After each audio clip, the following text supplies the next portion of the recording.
சூப்பரான உருளைக்கிழங்கு மசாலா எப்படி பண்ணலாம் பார்க்கலாம். ஒரு 3 உருளைக்கிழங்கு ஹாட் வாட்டரில் உப்பு போட்டு ஒரு 10 மினிட்ஸ் வேக வச்சு எடுத்துக்கலாம். மீன்வேல் நம்ம உடச்ச கடலை மிக்சியில் அரைச்சி எடுத்துக்கலாம்.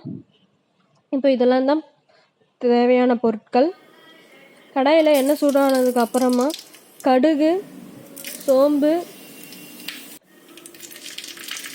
2 க்ளோவ்ஸ், ஒரு பிரியாணி இலை, 3 தட்டி வச்சுருக்கிற பூண்டு, ஒரு வெங்காயம் நான் ஸ்லைஸாக கட் பண்ணி போட்டிருக்கிறேன், ஒரு தக்காளி, அப்புறம் 2 பச்சை மிளகாய் நீட்டு வாக்கில் வெட்டி போட்டுக்கோங்க. அப்போ தான் காரம் இறங்கும்.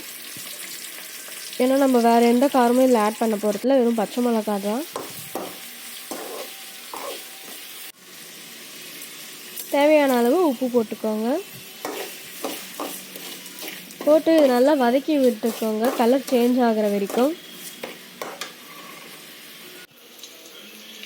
இப்போ நம்ம அரைச்சி வச்சுருக்கிற உடச்ச கடலையே இதில் போட்டுக்கலாம். போட்டு நல்லா கிளறி விட்டுக்கோங்க. அப்புறம் தேவையான அளவு தண்ணியும் ஊற்றிக்கோங்க.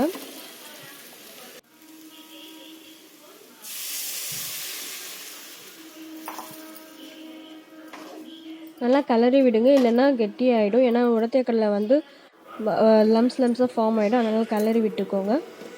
ஒரு பிஞ்ச் டர்மரிக் பவுடர் ஆட் பண்ணிக்கலாம். நம்ம வேக வச்சு எடுத்த உருளைக்கிழங்கை நல்லா மேஷ் பண்ணிவிட்டு ஆட் பண்ணிக்கோங்க. நல்லா கிளறி விட்டுக்கோங்க. இப்போ நம்ம கடைசியாக கறிவேப்பிலை, கொத்தமல்லி போட்டு இறக்கிக்கலாம். இது பூரிக்கெலாம் ரொம்ப சூப்பராக டேஸ்டியாக இருக்கும். ட்ரை பண்ணி பாருங்கள். தேங்க்ஸ் ஃபார் வாட்சிங் த வீடியோ.